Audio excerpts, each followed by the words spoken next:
يا أيها الذين آمنوا ادخلوا في السلم كافة ولا تتبعوا خطوات الشيطان إنه لكم عدو مبين۔ اس نشست کی آخری کڑی کے طور پر ہمارے درمیان تشریف لائیں گے استاذ محترم شیخ محمد الیاس اعظمی عمری مدنی حفظہ اللہ، اور شیخ کا عنوان ہوگا دینی علم اور تحفظ دین۔ السلام علیکم ورحمۃ اللہ وبرکاتہ۔ الحمد للہ رب العالمین الہ الاولین والآخرین، والصلاة والسلام الاتمان الاکملان علی من بعثہ اللہ رحمۃ للعالمین، نبینا و امامنا و قدوتنا محمد وعلی آلہ و اصحابہ اجمعین، اما بعد۔ قابل احترام حضرات علماء اور عمائدین شہر اور اس پروگرام میں شرکت کے لیے آئے ہوئے دور دراز سے سفر کی صعوبتیں برداشت کرتے ہوئے آئے ہوئے سبھی حضرات اور مسلم خواتین، آج کا یہ دن ہمارے لیے کتنی مسرت اور خوشی کا دن ہے کہ ہم اللہ رب العالمین کے دین کو سیکھنے کے لیے صبح سے شام تک کا وقت آج ہم نے اس عمل کے لیے ہم نے نکال دیا ہے۔ اگر واقعی خلوص کے ساتھ ہم اس جلسہ گاہ میں موجود ہیں اور یہاں ہماری حاضری ہوئی ہے تو ہو سکتا ہے کہ یہی ایک عمل کل قیامت کے دن ہماری اپنی نجات کے لیے کافی بھی ہو جائے انشاءاللہ۔ حضرات و خواتین، مجھے اس وقت آپ لوگوں کے سامنے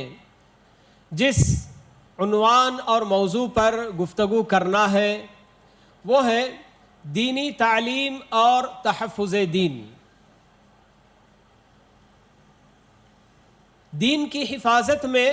یوں سمجھ لیجئے کہ علم دین کا کیا کردار ہے۔ دنیا کی زندگی میں اور اس کے بعد آخرت میں کامیابی چاہنے والے ہر انسان کے لیے ضروری ہے کہ وہ اس دنیاوی زندگی میں ان احکام اور قوانین اور اصول و ضوابط کی پابندی اور پیروی کرے جو اس دنیا اور انسانوں کے بنانے والے رب کائنات نے دنیاوی زندگی گزارنے کے لیے مقرر کیے ہیں، کیونکہ اللہ رب العالمین واحد وہ ذات ہے جو دنیا کی فطرت کے بارے میں بھی جانتی ہے کہ یہ دنیا کس قدر انسانوں کو اپنی طرف کھینچ سکتی ہے اور انہیں اپنے مقصد سے دور کر سکتی ہے، یہ بھی اللہ تعالیٰ بہتر جانتے ہیں۔ اور اللہ تعالیٰ ہم انسانوں کی فطرت کے بارے میں بھی بہت اچھی طرح سے جانتے ہیں کہ ہم انسان دنیا، یہ جو پرکشش دنیا ہے، اس کی رنگینیوں اور رعنائیوں میں کس قدر ہم اندھے بن کر کھو سکتے ہیں، یہ بھی اللہ تعالیٰ کو معلوم ہے، کیونکہ اللہ تعالیٰ بتاتے ہیں کہ الا یعلم من خلق، کہ جس نے پیدا کیا، جس نے بنایا، کیا اسے نہیں معلوم کہ اس کی مخلوق کیا کیا چیزیں اس کے اندر ہیں، اس کی کیا فطرت ہے۔ یہ تو دنیا میں ہم اچھی طرح سے جانتے ہیں کہ نئی نئی جو بھی چیزیں انوینٹ کی جاتی ہیں، کوئی بھی نئی چیز وجود میں آتی ہے تو اس کو بنانے والا خوب اچھی طرح سے جانتا ہے کہ یہ چیز کب تک چلے گی، اس کا کون سا پرزہ کیا کام کرتا ہے اور کس کام کے لیے سب جانتا ہے۔ تو بالکل اللہ رب العالمین ہمارا بھی خالق ہے، اس پوری دنیا کا بھی خالق ہے، پوری کائنات کا، تو اسے خوب اچھی طرح سے معلوم ہے کہ یہ دنیا اللہ تعالیٰ نے ہم انسانوں کو بنایا، پیدا کیا اور ایک مقررہ وقت تک کے لیے اس دنیا کو ہم انسانوں سے آباد کرنے کا اس نے فیصلہ کیا ہے۔ تو ناممکن ہے کہ وہ وقت آنے سے پہلے یہ دنیا ختم ہو جائے. تو اللہ رب العالمین اس دنیا کو باقی رکھیں گے. تو اسی لیے ہم انسانوں کو اس دنیا میں کیسی زندگی گزارنی ہے کہ اس دنیا کی زندگی ہم مسلمان اللہ پر ایمان رکھنے والے یہ عقیدہ رکھتے ہیں کہ اس دنیا کی زندگی کے بعد خاتمہ نہیں ہے، بلکہ اس کے بعد آخرت کی اصل زندگی آنے والی ہے. تو اس آخرت کی زندگی میں کامیابی کے لیے اور اس دنیا میں بھی ہماری اپنی جو کیا ہے سعادت کے لیے جن نقوش پر، جن گائیڈ لائنز پر ہم کو چلنا ہے اور اس پر چلنے کی صورت میں ہی ہم اس دنیا میں بھی کامیاب ہو سکتے ہیں اور آخرت میں بھی ہماری کامیابی قدم چومے گی. تو اس کے لیے اللہ تعالیٰ کے مقرر کردہ قوانین اور ضوابط کو اپنانے کی ضرورت ہے. اور اللہ تعالیٰ کے بنائے ہوئے ہمارے لیے مقرر کیے ہوئے وہی قوانین، انہی کو دین کہا جا رہا ہے. اور اس دین کا وجود جب سے اس دنیا میں انسان کا وجود ہے تب سے برابر دین کا وجود ہے. قرآن مجید میں اللہ رب العالمین فرماتے ہیں کہ قُلْ نَهْبِطُوا مِنْهَا جَمِيعًا فَإِمَّا يَأْتِيَنَّكُم مِّنِّي هُدًى فَمَن تَبِعَ هُدَايَ فَلَا خَوْفٌ عَلَيْهِمْ وَلَا هُمْ يَحْزَنُونَ. کہ اللہ رب العالمین نے آدم حوا کو جب اس زمین پر اتارا تو اس وقت اللہ تعالیٰ نے تبھی ان سے یہ بات بتا دی کہ میری طرف سے تمہارے لیے ہدایات آئیں گی،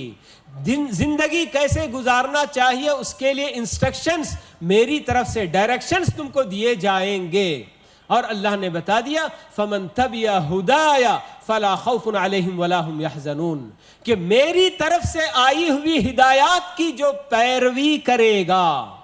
یاد رہے اللہ تعالیٰ بتا رہے ہیں کہ اپنی طرف سے زندگی گزارنے کے لیے آپ کو کچھ نہ اصول و قوانین مقرر نہیں کرنے ہیں، بلکہ میری طرف سے آئی ہوئی جو ہدایات ہیں، جو ڈائریکشنز میں دوں گا، جو انسٹرکشنز میری طرف سے تم تک پہنچیں گی، ان کو جو فالو کریں گے، ان کی جو پیروی کریں گے، اللہ تعالیٰ ان کے لیے بشارت دے رہے ہیں فَلَا خَوْفٌ عَلَيْهِمْ وَلَا هُمْ يَحْزَنُونَ. کہ جب ان کی موت آئے گی تو آگے میرے ساتھ کیا ہوگا یہ سوچ کر انہیں کچھ ڈرنے کی بھی ضرورت نہیں. وَلَا هُمْ يَحْزَنُونَ. اور اپنے پیچھے میں نے اتنا کمایا، اتنا بینک بیلنس بنایا، میرا اتنا بنگلہ نما مکان ہے، میری یہ گاڑیاں ہیں، میری اتنی اولاد ہے، فلاں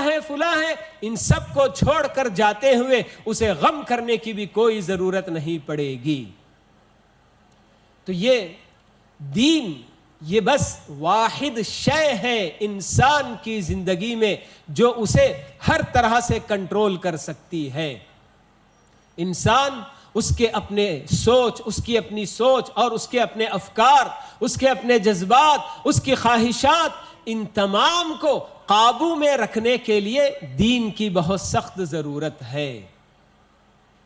یہ واحد شے ہے دنیا کے اندر ہمارے اپنے لیے کہ ہم اس دین کو اپنائے بغیر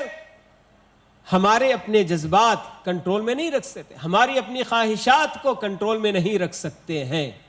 کیونکہ دین ہمارے اندر اللہ رب العالمین کا تصور پیدا کرتا ہے اور اللہ تعالیٰ کی صفات ہم کو بتاتا ہے کہ اللہ تعالیٰ تو سب کچھ دیکھنے والا ہے، اللہ تعالیٰ تو سب کچھ جاننے والا ہے، اللہ تعالیٰ ہر چیز سنتا ہے، بلکہ اللہ تعالیٰ تو میرے اپنے دل و دماغ میں پیدا ہونے والے خیالات کو بھی اللہ تعالیٰ جان لیتا ہے.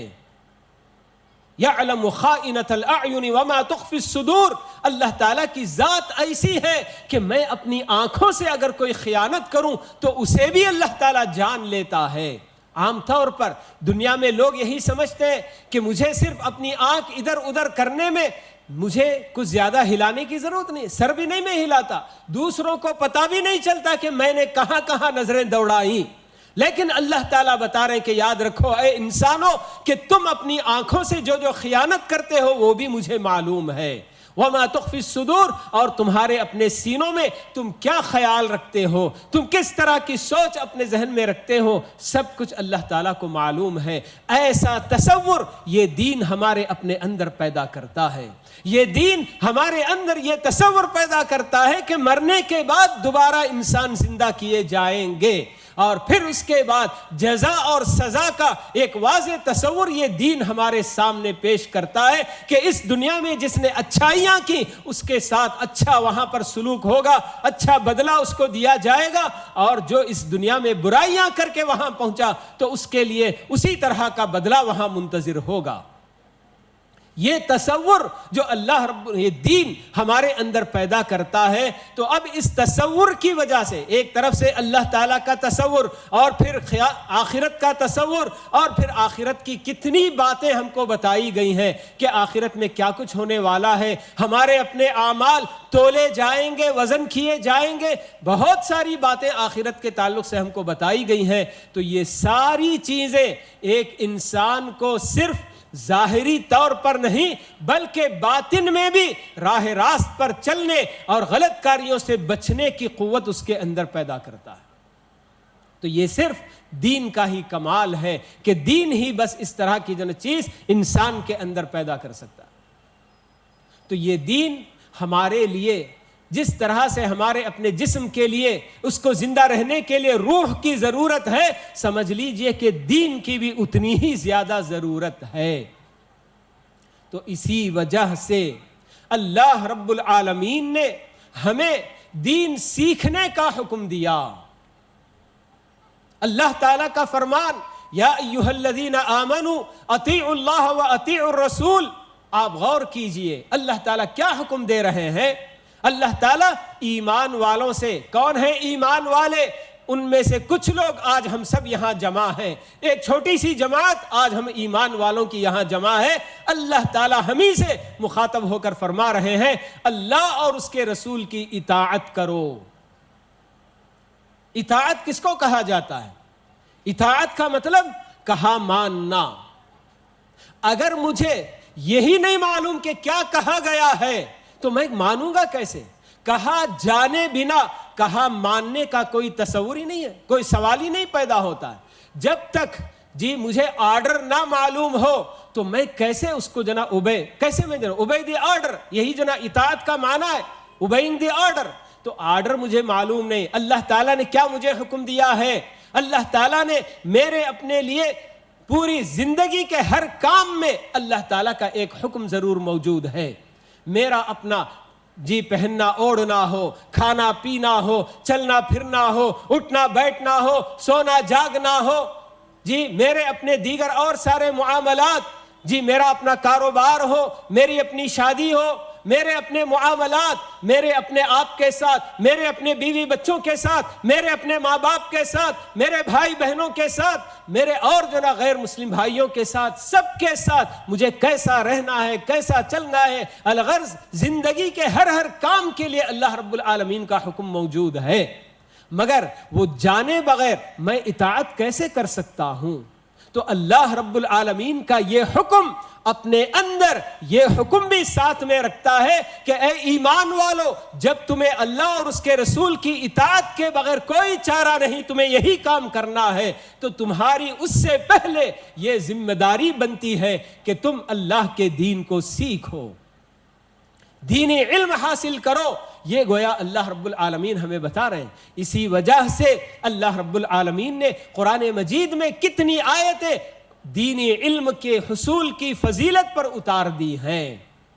اللہ تعالیٰ نے بتایا کہ انما یخشی اللہ من عبادہ العلماء، کہ صحیح معنوں میں اللہ تعالیٰ کا خوف اور اس کی خشیت اپنے دل میں اگر کوئی پیدا کر سکتا ہے تو جانکاری رکھنے والے ہی۔ کس کی جانکاری؟ اللہ کے بارے میں، اللہ کے دین کے بارے میں، آخرت کے بارے میں، ان سب چیزوں کی جانکاری جن کو ہوگی بس وہی صحیح معنوں میں اللہ تعالیٰ سے ڈر سکتے ہیں۔ علماء کا یہ مطلب نہیں کہ کسی مدرسے سے فارغ ہو گیا، ڈگری لے لی تو بس وہی ڈرے گا، نہیں، یہاں علماء سے مراد جانکاری رکھنے والے، صحیح معنوں میں اللہ کی، اللہ کے دین کی، آخرت کی، ان سب چیزوں کی، جنت کی، جہنم کی، یہ ساری جانکاریاں جن کو ہوں گی تو وہی صحیح معنوں میں اللہ تعالیٰ سے جیسے ڈرنے کا حق ہے اس طرح سے ڈرنے کی وہ کوشش کریں گے، کیونکہ اللہ تعالیٰ ہم سے یہی حکم دیتا ہے کہ اتقوا اللہ حق تقاتہ، کہ اے ایمان والو جیسے اللہ سے ڈرنے کا حق ہے اس طرح سے ڈرو۔ واتقوا اللہ، اللہ تعالیٰ کا حکم ہے تقوی اختیار کرنے کا، تو یہ تقوی کا مطلب بھی اللہ تعالیٰ کے اوامر بجا لانا، جو کام کرنے کا اللہ نے حکم دیا وہ کرنا، اور جن جن کاموں سے، باتوں سے اللہ تعالیٰ نے ہمیں روکا، منع کیا، اس سے ہم کو دور رہنا۔ جب مجھے نہیں معلوم کہ اللہ نے کن باتوں کا حکم دیا ہے، میرے اپنے کھانے پینے میں، میرے پہننے اوڑھنے میں، میرے اپنی کیا ہے شادی بیاہ کے معاملات میں، میرے کاروبار میں مجھے نہیں معلوم تو میں کیسے اس کو امپلیمنٹ کر سکتا ہوں؟ تو یہ اللہ رب العالمین ہمیں حکم دے رہے ہیں کہ دین کا علم سیکھنے کی ضرورت ہے۔ اللہ تعالیٰ یہ بھی فرماتے لَقَدْ كَانَ لَكُمْ فِي رَسُولِ اللَّهِ أُسْوَةٌ حَسَنَةٌ، کہ تمہارے لیے پیارے رسول صلی اللہ علیہ وسلم کی ذات میں بہترین نمونہ ہے۔ نمونہ کس کو کہا جاتا ہے؟ آئیڈیل، کہ آدمی کسی کو اپنا آئیڈیل بنا کر، جیسے کہ آج ہمارے اپنے بہت سارے شباب، بالکل نوجوان لڑکے لڑکیاں جن کے آئیڈیلز کئی طرح کے لوگ، بالکل دنیا دار، کوئی کھلاڑی، کوئی فلمی اسٹار، کوئی فلاں، بس ایسے لوگوں کو انہوں نے اپنا آئیڈیل بنا کر اس کے نقش قدم پر چلنے کی کوشش کرتے ہیں۔ تو آئیڈیل بنانے والا کرتا کیا ہے کہ وہ جیسا پہنتا ہے ویسے پہننے کی کوشش کرتا ہے، اس کا ہیئر اسٹائل جیسا ہوگا ویسا میرا اپنا ہیئر اسٹائل بنانے کی وہی کوشش کرتا ہوں۔ تو یہ اللہ تعالیٰ بتاتے ہیں کہ اللہ کے رسول صلی اللہ علیہ وسلم کی ذات میں تمہیں اپنے لیے نمونہ تلاش کرنا ہے۔ تو جب پیارے رسول صلی اللہ علیہ وسلم کی سیرت کے بارے میں مجھے کچھ بھی نہ معلوم ہو تو میں آپ کے نقش قدم پر چل کیسے سکتا ہوں؟ میرے سامنے اگر قدم کے نشانات واضح ہوں گے تو میں ان نشانات پر اپنے بھی قدم رکھ کر چل جاؤں گا، لیکن مجھے پتا ہی نہیں کہ آپ کے نقش قدم کہاں کہاں پڑے، کیسے کیسے آپ نے نقش بٹھائے ہیں، تو میں کیسے اس کو اپنا سکتا ہوں؟ تو یہ ساری باتیں اللہ رب العالمین ہمیں دین سیکھنے پر ابھارنے کے لیے ہی سمجھے کے بتا رہے ہیں۔ اور اسی وجہ سے پیارے نبی صلی اللہ علیہ وسلم کا یہ فرمان پوری امت کے حق میں بالکل نافذ ہو رہا ہے کہ طلب العلم فریضۃ علی کل مسلم، اسلام سے تعلق رکھنے والے ہر مرد اور عورت کے اوپر ضروری ہے کہ وہ علم حاصل کرے۔ کون سا علم؟ کہ جس کا علم حاصل کیے بغیر اگر بندہ فوت ہو گیا تو وہاں کل قیامت کے دن پوچھا جائے گا، تو وہ ہے وہی دین کا علم۔ یہ اللہ کے رسول صلی اللہ علیہ وسلم بتا رہے ہیں کہ ایک ایک مرد عورت ہر ایک پر، بلکہ بوڑھے پر، جوان پر، سبھی پر یہ ضروری ہے کہ وہ جانکاری حاصل کرے، دین کے بارے میں معلومات حاصل کرے۔ اور پیارے رسول صلی اللہ علیہ وسلم نے عملی طور پر یہ کام کر کے بھی دکھایا کہ جیسے جیسے صحابہ ایمان لاتے ہیں، دور دراز کے لوگ بھی آتے ہیں تو آپ کسی نہ کسی کو ان کے ساتھ کر دیتے ہیں۔ وہ صحابہ جو قدیم ہوتے ہیں، مسلمان ہو کر کافی عرصہ ہو گیا، دین کی بہت ساری باتیں ان کو معلوم ہیں، ان کے حوالے کر دیتے کہ یہ آپ کے نئے بھائی ہیں، ان کو آپ جو کچھ جانتے ہیں دین سکھائیے، قرآن کی آیتیں سکھائیے، ان کو سنتیں سکھائیے، کیا ہے کدھر ہے، سب کچھ سکھانے کا آپ نے انتظام کرایا۔ کیوں؟ کیونکہ دین کی حفاظت مقصود ہے، اور اس دین کی حفاظت دین کو جاننے میں ہی ہے۔ تو اسی لیے ہم کو یہ کہ دینی علم آج حاصل کرنا ایک ایک مسلمان کا اپنا فریضہ ہے، لیکن افسوس کے ساتھ کہنا پڑتا ہے کہ ایک بہت بڑی تعداد مسلمانوں کی ایسی ہے جو دین سیکھنے سے بالکل غافل ہے۔ دین کا علم حاصل کرنا سمجھتے ہیں کہ یہ کچھ لوگوں کا کام ہے، ان کا کام وہ حاصل کر لیں، باقی ہم دنیا میں عیش کرنے کے لیے یہ صرف ہمارا حق ہے، ہم اسی لیے پیدا ہوئے ہیں، ہمیں دین سے کوئی واسطہ نہیں۔ یہ اپنے زبان حال سے کہتے ہوئے بہت سارے مسلمان مرد اور عورتیں ہم کو دکھائی دے رہے ہیں۔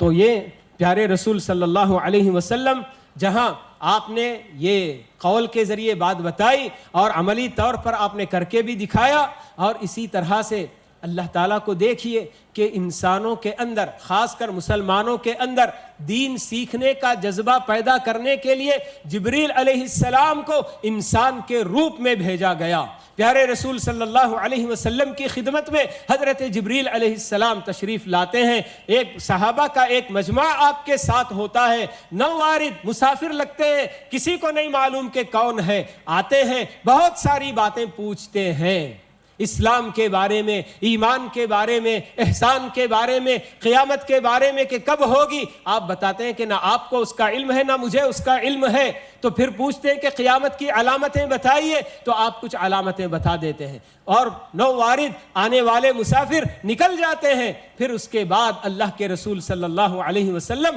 اپنے صحابہ کو خبر کرتے ہیں کہ ذاک جبریل اتاکم یعلمکم دینکم، کہ آنے والے وہ نووارد وہ کوئی اور نہیں، جبریل تھے جو اس لیے آئے تھے کہ تم کو تمہارا دین سکھا کر جائیں۔ صحابہ کے اندر یہ تڑپ ہوا کرتی تھی کہ ہمیں جس مقصد کے لیے اللہ رب العالمین نے پیدا کیا، جب وہ اللہ پر ایمان لے آتے ہیں تو اسی کے بعد اللہ کے بندے ہو جاتے ہیں صحیح معنوں میں۔ حضرت عمر رضی اللہ تعالی عنہ کو دیکھیے کہ انہوں نے اپنے پڑوسی کے ساتھ ٹائی اپ کیا ہوا تھا، معاہدہ کیا ہوا تھا کہ ایک دن میں بازار جاؤں گا، تجارت میں مشغول رہوں گا، لیکن آپ کی ذمہ داری ہے کہ آپ اللہ کے رسول صلی اللہ علیہ وسلم کی مجلس میں رہیں گے، اور آپ جو کچھ بھی دین کے بارے میں باتیں بتاتے ہیں وہ سب مجھے آپ بتائیں گے۔ دوسرے دن آپ بازار جائیے اور میں اللہ کے رسول صلی اللہ علیہ وسلم کی مجلس میں جاؤں گا، اور جو کچھ بھی دین وہاں آپ سکھائیں گے وہ میں آپ کو بتاؤں گا۔ دیکھیے کہ دین سیکھنے کا یہ جذبہ کہ کوئی ایک دن بھی ہمارا اپنا دین سیکھنے سے خالی نہ جائے، وہ کس طرح سے باری مقرر کر رہے ہیں اپنے پڑوسی کے ساتھ کہ ایک دن آپ کی مجلس، اللہ کے رسول کی مجلس میں جائیے، ایک دن میں جاؤں گا، اور دین سیکھنے میں ہمیں کوئی چوک نہ ہونے پائے۔ صحابیات کے لیے بھی اللہ کے رسول صلی اللہ علیہ وسلم نے مجلسیں مقرر کر رکھی تھی کہ ایک خاص وقت ہوتا جس میں صحابیات رسول آپ کی خدمت میں حاضر ہوتی ہیں اور اپنے مسئلے مسائل پوچھتی ہیں، دین سیکھنے کا اہتمام کرتی ہیں۔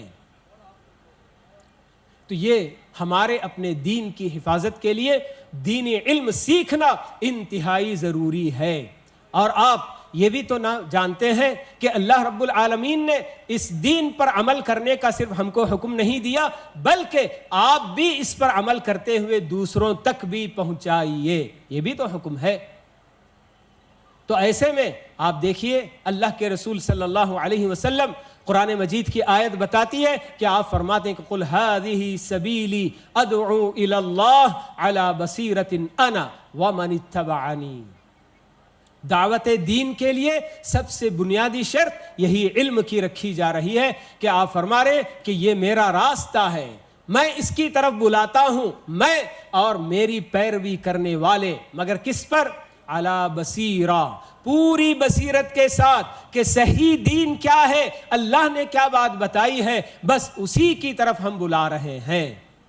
تو یہ آج انتہائی ضروری ہے کہ ہمیں صحیح دین سیکھنے کی ضرورت ہے، ورنہ آج دیکھیے کہ صحیح دین سیکھنے میں غفلت کا یہ نتیجہ ہے کہ اتنی بدعات اور خرافات رواج پا چکی ہیں دین کے نام پر، اور لوگ انہیں دین سمجھ کر کے خوش ہو رہے ہیں، جبکہ اللہ تعالیٰ فرماتے ہیں قُلْ هَلْ أُنَبِّئُكُمْ بِالْأَخْسَرِينَ أَعْمَالًا الَّذِينَ ضَلَّ سَعْيُهُمْ فِي الْحَيَاةِ الدُّنْيَا وَهُمْ يَحْسَبُونَ أَنَّهُمْ يُحْسِنُونَ صُنْعًا، کہ اس دنیا میں عمل کی کوششیں کر کے بھی، تھکن حاصل کر کے بھی جو لوگ خسارہ پانے والے ہیں، کون ہیں؟ اللہ تعالیٰ بتاتے ہیں کہ وہ لوگ جو اس دنیا میں عمل تو کر رہے ہیں اور اپنی جگہ پر وہ یہ سمجھتے ہیں کہ ہم بہت اچھا کر رہے ہیں، جبکہ وہ سب غلط کر رہے ہوتے ہیں۔ آپ نے بارہا سنا کہ اللہ تعالیٰ کے نزدیک دین وہی ہے جو صرف اللہ نے اور اللہ کے رسول نے متعین کیا ہے، بتایا ہے، اور کسی بھی عمل کے مقبول ہونے کے لیے اللہ تعالیٰ کے پاس دو اہم جو شرطیں ہیں کہ اس میں اخلاص بھی ہونا ہے اور اللہ کے رسول صلی اللہ علیہ وسلم کی پیروی اور اتباع ضروری ہے، اس کے بغیر اللہ تعالیٰ کے پاس ہمارا عمل مقبول نہیں ہو سکتا۔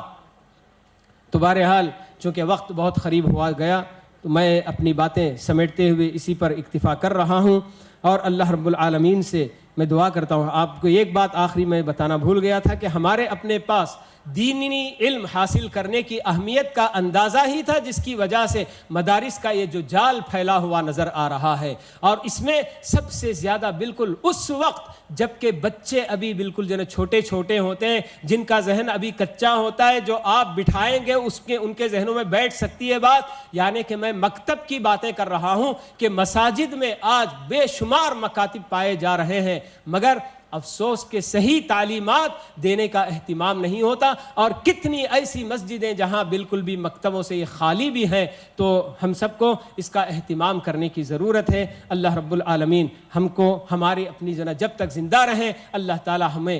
دین پر ثابت رکھے اور ہمارے اپنے دین کی حفاظت فرمائے. تو اسی پر میں اپنی باتیں ختم کرتا ہوں. اور اس وقت جو مجھے اس پروگرام میں حاضر ہونے کا موقع عنایت کیا گیا تو اللہ رب العالمین کے شکریہ کے بعد میں جمعیت اہل حدیث تمل ناڈو پانڈیچیری کے سبھی ذمہ داران کا تہ دل سے شکریہ ادا کرتے ہوئے اجازت چاہتا ہوں. وصلی اللہ وسلم علی نبینا محمد وعلی آلہ واصحابہ اجمعین.